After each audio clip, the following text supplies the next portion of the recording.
चोला सल्तनत अपने दौर में दक्कनी हिंदुस्तान की एक ताकतवर सल्तनत थी, जिसकी बुनियाद 9वीं सदी ईस्वी में रखी गई। इस सल्तनत का आगाज कर्नाटक और तमिलनाडु के इलाकों में हुआ। चोलों ने राजा राज और इसके बेटे राजेंद्र चोला के जमाने में जनूबी हिंदुस्तान, कालिंग, बंगाल, श्रीलंका, मालदीव, स्मार्टा, जावा और ब्रुनाई तक अपनी ताकत का सिक्का जमाया।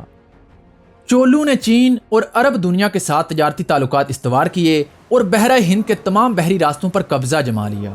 चोलों का खलीज बंगाल पर इस कदर असर रसूख था कि खलीज बंगाल को चोलों की झील कहा जाता था।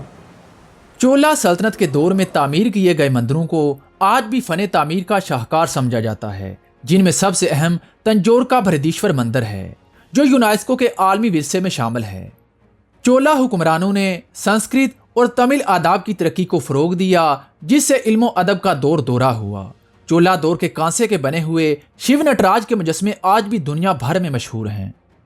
चोला हुक्मरानों ने एक मजबूत और मुनज़्ज़म इंतजामिया कायम की, जिसमें ज़मीनों की तकसीम, मौसूल की वसूली और अवाम की फलाह बहबूद के लिए अहम इक़दामात शामिल थे।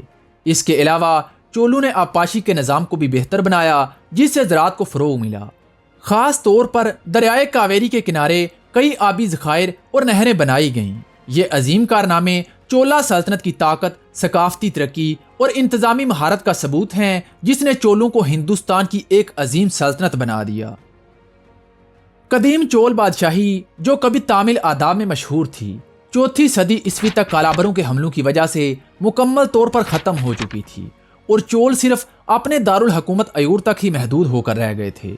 इस जमाने को चोलों का स्याह दौर कहा जाता है। 6वीं सदी ईस्वी में कालाबरों के जवाल के बाद पांड्या, पल्लवा, मगरबी गंगा और चेरा सल्तनतों ने जनूबी हिंदुस्तान में अपनी पकड़ मजबूत की। इस जमाने में चोल पल्लवों के जगीरदारों के तौर पर काम करते रहे। जब पल्लवा और पांड्या आपसी जंगों में मसरूफ हो गए तो विजयाला चोला ने पल्लवों के खिलाफ बगावत कर दी। तकरीबन 9वीं सदी ईस्वी के वस्त में विजयाला चोला ने तंजौर पर हमला करके इसे फतह किया और चोला सल्तनत की बुनियाद रखी। विजयाला चोला की क़यादत में चोलों ने आसपास के इलाकों पर हमले करके अपनी ताकत को बढ़ाना शुरू कर दिया। विजयाला चोला की सल्तनत की सरहदें जनूबी हिंदुस्तान की 2 ताकतवर सल्तनतों यानी पल्लवों और पांड्यों के साथ मिलती थीं, जो बड़े अरसे से एक दूसरे के साथ जंगों में मसरूफ थे और वो किसी भी तरह चोलों की इस बढ़ती हुई ताकत को नज़रअंदाज करने वाले नहीं थे। लिहाजा पांड्या और पल्लवा बादशाहों ने चोलों के खिलाफ इत्तेहाद कर लिया। पांड्या बादशाह वारागोन वर्मन दोम अपनी फौज के साथ आगे बढ़ा और विजयाला चोला को शिकस्त देकर चोलों को अपना बाजगुजार बना लिया। 871 ईस्वी में विजयाला चोला की वफात के बाद इसका बेटा आदित्य चोला चोलों का अगला बादशाह बना। आदित्य चोला भी अपने वालिद की तरह पांडवों की बाजगुजारी का बोझ उतार फेंकना चाहता था, मगर चोला अभी तक इतने ताकतवर नहीं हुए थे कि वो पांडवों को सीधी टक्कर दे सकते। दूसरी जानब पल्लवा सल्तनत, जिसने 3 सदियों तक जनूबी हिंदुस्तान के एक बड़े हिस्से पर हुकूमत की थी, 9वीं सदी ईस्वी के आगाज तक जवाल पजीर होना शुरू हो चुकी थी। पांड्या बादशाह, जो पहले ही चोलों को शिकस्त दे चुका था, अब पल्लवों को शिकस्त देकर अपनी सरहदों को मजीद फैलाने का ख्वाहिशमंद था। जब पांड्या बादशाह वारागोन वर्मन पल्लवा सल्तनत पर हमले के लिए आगे बढ़ा तो पल्लवा बादशाह अपरजेता ने आदित्य चोला और मगरबी गंगा के बादशाह पृथ्वीपति अव्वल के साथ मिलकर इसे इबरतनाक शिकस्त दी। इस जंग में पांडवों की ताकत को इस कदर झटका लगा कि वो अगली 2 सदियों तक ना संभल सके। इस जंग में बेशक पल्लवा बादशाह अपरजेता को फैसला कुन फतह हासिल हुई थी, मगर इस जंग में चोलों की मदद हासिल करने के बदले में इसे अपनी सल्तनत के कुछ इलाके चोलों को देने पड़े। मगर चोला बादशाह आदित्य चोला अव्वल की नज़र पूरी पल्लवा सल्तनत पर थी, लिहाजा उसने कमज़ोर पल्लवा बादशाह पर हमला करके इस सल्तनत पर कब्जे का फैसला किया।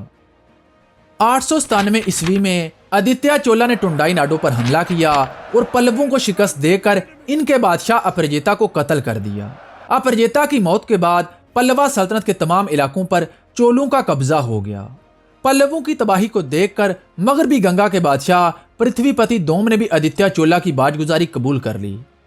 इसके बाद आदित्य चोला ने कोंगो नाडो पर हमला किया और पांड्या बादशाह प्रांत का वीर नारायण को भी शिकस्त देकर इसके कई इलाकों पर कब्जा कर लिया। आदित्य चोला ने चेरा और राष्ट्रकूट सल्तनत की शहजादियों से शादी करके इनके साथ इत्तेहाद कर लिया। इस तरह चोला सल्तनत की जड़ें मजबूत होना शुरू हो गईं। 907 ईस्वी में आदित्य चोला की वफात के बाद इसका बेटा परांतका चोला अव्वल चोलों का अगला बादशाह बना।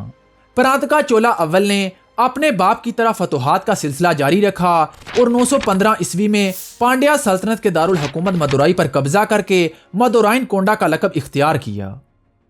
पांड्या बादशाह राजसेना दोम ने चोलों के खिलाफ अनुराधापुरा यानी श्रीलंका के बादशाह कसापा पंजम से मदद तलब की।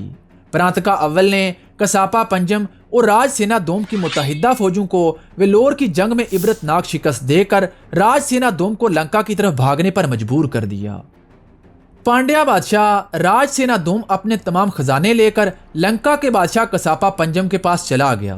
परांतका चोला ने पांड्या शाही ताज और खजाने हासिल करने के लिए लंका पर हमला कर दिया। चोलों ने लंका के कई इलाकों को फतह कर लिया, मगर वो पांड्या शाही खजानों को हासिल करने में नाकाम रहे। पांडवों को शिकस्त देने के बाद परांतका चोला अपनी शमाली सरहदों की तरफ मुतवज्जे हुआ, क्योंकि इस तरफ से राष्ट्रकूट बादशाह कृष्णा दोम की फौज चोला सल्तनत पर हमला आवर हो चुकी थी। परांतका चोला अव्वल के वालिद आदित्य चोला के 2 बेटे थे। बड़ा बेटा परांतका चोला था, जिसकी मां चेरा सल्तनत की शहजादी थी, और दूसरा बेटा कनारा देवा था, जिसकी मां राष्ट्रकूट सल्तनत की शहजादी थी। राष्ट्रकूट बादशाह कृष्णा दोम अपने नवासे कनारा देवा को चोला सल्तनत के तख्त पर बिठाकर अपना असरो रसूख बढ़ाना चाहता था, मगर 907 ईस्वी में जब कनारा देवा का भाई परांतका चोलों का बादशाह बना तो कृष्णा दोम ने मायूस होकर चोला सल्तनत पर हमला कर दिया और ताकत के जरिए अपने नवासे कनारा देवा को चोला बादशाह बनाने की कोशिश की। 911 ईस्वी में राष्ट्रकूट फौज शहजादे आंद्रा सोम की क़यादत में चोला सल्तनत पर हमला आवर हुई। परांतका चोला अव्वल और इसके बेटे राज आदित्य ने वलाला की जंग में राष्ट्रकूटों को इबरतनाक शिकस्त देकर पसपा कर दिया। चोलों ने मजीद पेशकदमी करते हुए राष्ट्रकूटों पर हमले किए और चोला सरजमीनों से बेदखल कर दिया।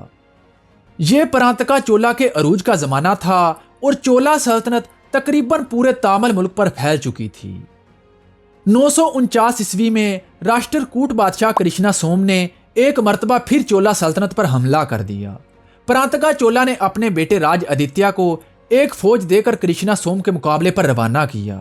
कृष्णा सोम ने तकोलम की जंग में चोलों को शिकस्त देकर राजकुमार राज आदित्य को भी कत्ल कर दिया। तकोलम की शिकस्त और राज आदित्य की मौत ने चोलों की अस्करी और सियासी ताकत को कमजोर कर दिया। इस शिकस्त के बाद चोलों को अपने शुमाली इलाकों से हाथ धोने पड़े और चोल सल्तनत की सरहदें, जो आदित्य चोला अव्वल और परांतका चोला अव्वल की फतुहात की बदौलत बढ़ती जा रही थीं, अचानक अंदर की तरफ सिकुड़ना शुरू हो गईं।